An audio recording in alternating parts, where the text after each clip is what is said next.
So next way to escape the turtle is just going to be a hook and roll. It's pretty simple, pretty easy in nature. It's whenever your opponent grabs around your chest. In other words, he's reaching over both of your shoulders. I never, ever, ever reach that way. A lot of traditional Brazilian Jiu-Jitsu guys do. A lot of wrestlers do. I always hook one shoulder and on the chest, always. Because then he can't drive forward anymore because I'm blocking his shoulder as well. It kind of limits your position as far as throwing a darce on either side, but it also stops him from being able to charge in and get the single leg or pull his guard quite as easily. But at any rate, if the person does reach around both sides, which is pretty common, especially with Brazilian Jiu-Jitsu players, this is a way for you to control the wrist underneath, hook the elbow, and sit through. All right? And when you sit through hard, and you'll end up on top of him. You're not in a very dominant position. It'll probably be a scramble, but you're not on bottom anymore. You're not underneath the turtle position. So we're here. My opponent's got a good body lock going on. What I want to do is reach up. I want to grab onto his wrist. Okay? Essentially, I'm doing this just so he can't get that arm back out. Next thing I want to do is when I do that, I'm going to hook right here. I'm not just kind of squeezing up here on him.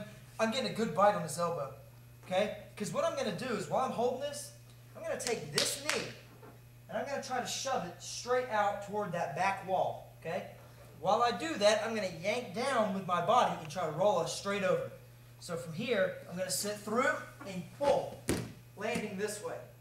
Now from here, you have a couple of Americana options. Normally you're not going to get those. A lot of people will even hold on to the body lock. And so you'll end up in some form of this. And so it'll be a scramble. You'll probably end up north, south, or side control. But essentially, we're just trying to get out from underneath the turtle. Different angle. I'm in turtle. My opponent's got a body lock. I control the wrist. Hook the elbow.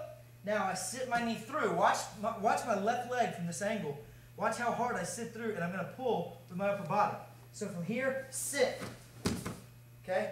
Now I come up again from here. From here, I can try to go straight into an Americana. I can go into a couple different positions. You're probably not going to get those. It's probably going to be a scramble, but you're good to go. You're not in the turtle anymore. I'm in the turtle position. My opponent's got a body lock. Controlling the wrist, hooking the elbow, sitting through. Going here. Okay? Now I can straighten out his arms however I need to and come around into a more dominant position. Opponent's got a body lock. Control the wrist. Control the elbow. Sit through. Torque. Right here. Okay? Now, if he's just squeezing for all he's got, you can go around both elbows. That'll straighten his arms out. And now you can walk around into your more dominant positions.